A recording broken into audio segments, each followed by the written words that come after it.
So I finished Jedi Fallen Order, and I'm going to take an old topic that was done to death when Sekiro when it comes to the difficulty slider. And I still think it's their choice because they're developing the game and they should decide if they want or don't want a difficulty slider. But I'm going to make the argument here that Sekiro would have been a better game if it had one, if you can say something like that. Now, one of the reasons why this came up is because Jedi Fallen Order and Sekiro are very, very similar games. I mean, I was already aware that they were similar, but once I wanted to make this video, I had to start up Sekiro to get some footage. And yeah, I mean, the buttons are on the same spot. The only difference is the strike button. Like Sekiro uses the top right button for it, and Fallen Order uses the square button on PlayStation, I believe, which is different. But the blocking is on the same button, the dodging is on the same button, the jump is on the same button. Now, these buttons are pretty standard, but the timing is also the same, which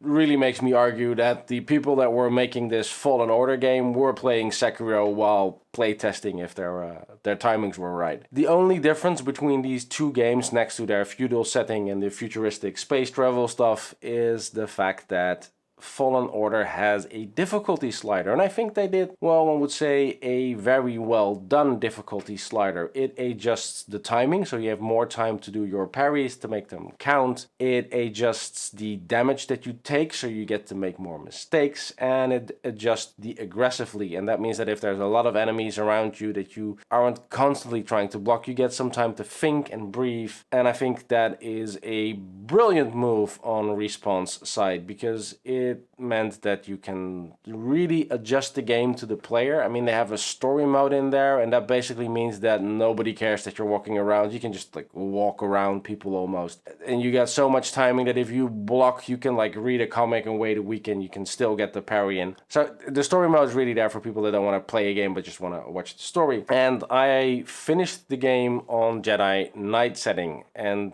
I started the game in Jedi Master setting, because Jedi Master is clearly, if you look at the bars and stuff, the way it was meant to be played. And then I got, I think, 1/3 in, something like that, and I started noticing that my pace started slowing down. It became tougher and tougher to get through the missions, and I was starting to lose steam in the game. And then I made the hardest choice that I can make as a fanatical gamer, I would say, and that is to bring the difficulty down. I mean, that was not something like, oh yeah, I'm just gonna switch it down. That was hovering over the button, going into the menu. Now I'm just gonna keep going for another hour and then going back and say like, okay, there's two options that I got going here. One is I keep going like this. I'm gonna burn out. I'm not gonna finish this game. And the other is I'm gonna bite the bullet. I'm gonna put it down one set in difficulty, go to Jedi Knight, and just keep playing and enjoy the game. So I did. I put it to Jedi Knight. I enjoyed myself. It wasn't easy. It was still pretty tricky enough.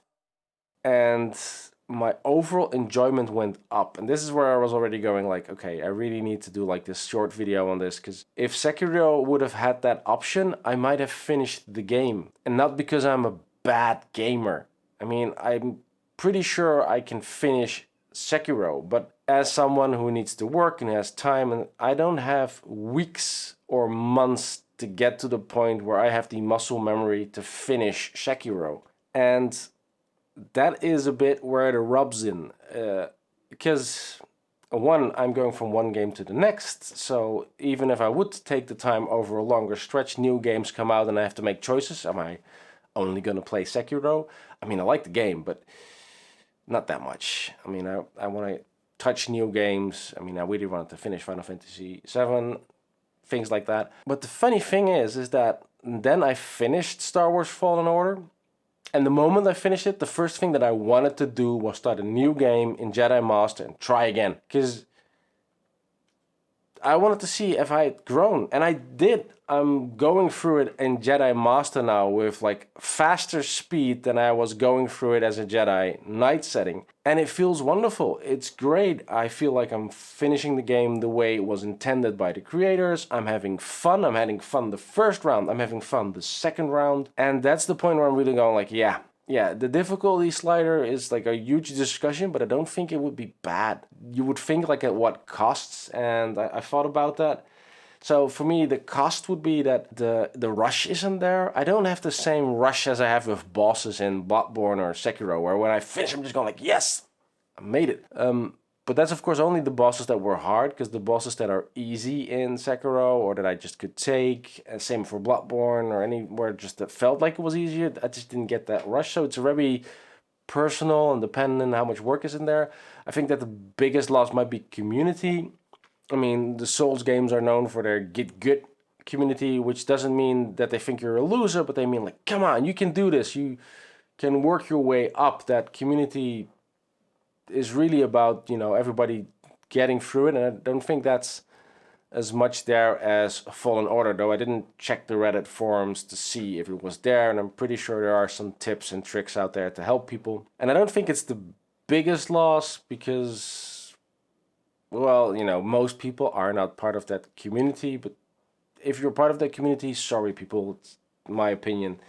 But it does make for a better experience because there's things that I got out of it. First of all, what I got out of it is entertainment. I'm playing games to be entertained, and by not constantly looking at a loading screen, because I'm actually progressing through the game and not dying all the time, I spend more time playing and less time waiting, and waiting is bad in games. And then when I'm doing the second round, because I'm dying less, because I learned from the first round, I'm also seeing less loading screens, so more playing and less waiting. I think this one shouldn't even be an argument. Anything that goes up to more play, less wait in gaming world is good. This just really makes me push like the Animal Crossing should do something about its loading screens. But that's a totally different game set. And the other thing is that I get the time to learn, and learning in a way that's fun. I as a challenge, and I don't always make it, and I do make it in the end, but overall I'm getting better and better and better, and I'm learning the systems in a way that's engaging and fun. And now that I'm doing it the second round, I know these enemies are hard. I know they've been kicking my ass when I was doing the game the first round, and now I'm just rushing through them. I've changed as a person. The game isn't easier. I mean, the game is still in Jedi Master setting. I'm different.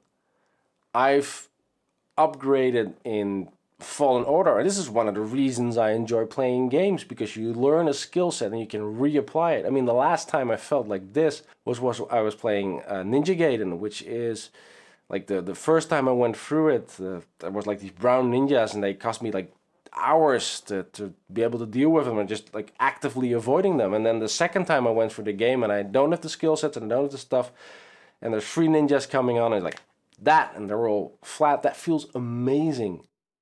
I want that feeling with Souls games as well, where I can put on some training wheels, I can learn how I should be playing the game, then take them off, roll up my sleeves and go like, bring it, bring it. I'm going to show you that I've mastered you. I just used a different path than was originally intended. So to draw a conclusion, yes, I think Sekiro would be a better game experience if you could tone down the difficulty. It would be more accessible to more people, which would be good. Though I don't think that's enough of a reason. I think that the main reason should be that you want people to be able to learn your game. Now, if you don't put a difficulty slider in, then I would suggest at least having a training mode. That was one of the things in Fallen Order that I didn't like. Like once you finish it, you get this meditation training thing. And of course that's like a extra challenge because it's very difficult and you get like a lot of enemies at the same time, but you can also make your own challenges. But having that training thing when you go through it the first time would have been nice, even if it was just like a simple setup where you just get like one enemy and you can just train against that enemy, like mentally train to learn to tackle a certain enemy that you have trouble with until you know them well enough, instead of like constantly loading and saving and backtracking. Now I also need to chat a bit about Fallen Order. If you haven't tried Jedi Fallen Order, I highly recommend, if you play any type of action game or you like Souls games or you like Star Wars, give this thing a go. First of all, it's made by Respawn, who I love to death for Titanfall 2, the one time that I cried for a robot not making it. And they're using that skill set of me really liking a robot in full force with BD1, who is the cutest ever. But also it's like a good game, and it's proving EA wrong. It's telling them like, you still like these single player games. This is a prime example. EA gave Respawn enough freedom to make an actually good first player game. You don't hear me say EA did good often. Take this one, wrap it, frame it, I don't care. Show me this video in a couple of years when they did something horrible again. Looking at you, Battlefront. This is an actual good game published by EA. It's clear that they didn't put their mitts in it. They didn't ask for loot boxes. They didn't put crap in it. It's a good game, front to center. I enjoyed myself the whole way. And I think that the pacing is good. The story is acceptable. It's not perfect, but it's good. It keeps me engaged. I wanted to know how it ended. There's a few twists here and there which I liked. And lead character actually grows. When I started the game, I didn't really care for him. It was like, oh my god, like Cal looks like out of cardboard. He tries to be chippy, but it's not really helping.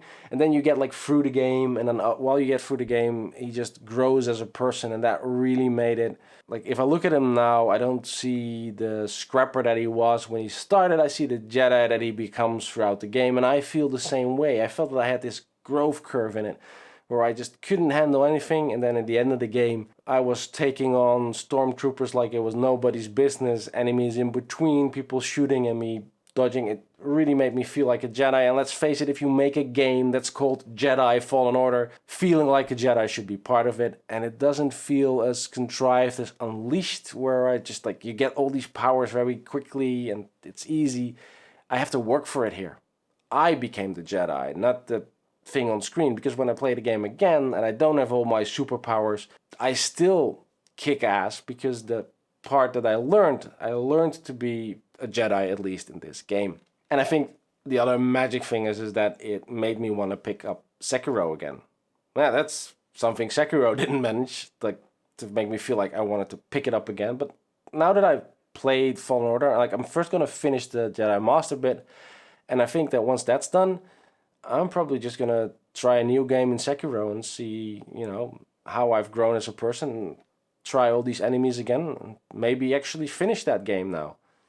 And if that's a thing, then I would call that the biggest testimony for a difficulty slider ever. If a game that doesn't have it gets finished because another game gave me the time to train to become good. Not everybody has the time or the perfect hand-eye coordination like some friends I know.